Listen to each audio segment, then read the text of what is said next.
Bunty. No চিকু বান্টি, আমি তো তোমাদের শুধু একটা ব্যাগ আনতে বলেছিলাম, তোমরা তো নতুন একটা ঝামেলা তৈরি করে দিলে, অন্য একটা ট্রেনে উঠে পড়লে। ও নো, জানি না এবার এই ট্রেন এদের দুজনকে কোথায় নিয়ে যাবে। তাড়াতাড়ি কিছু করো।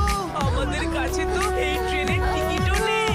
তোমরা ট্রেনের চেনটা টানো, তাহলে ট্রেন দাঁড়িয়ে যাবে।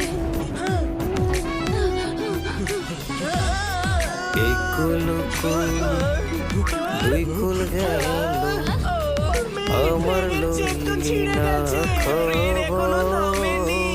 তোমরা দুজন তোরে টেনশন করো না, আমরা কোনো ব্যবস্থা করছি। হয়াছি এবারে আমরা কি করব মেঘা? যদি চিকু আর বান্টিকে খুঁজে না পাই, চিকু আর বান্টি যদি ভয় পেয়ে যায় কি হবে? যদি চিকু আর বান্টির কিছু হয়ে যায়, আমার চিকু আর বান্টি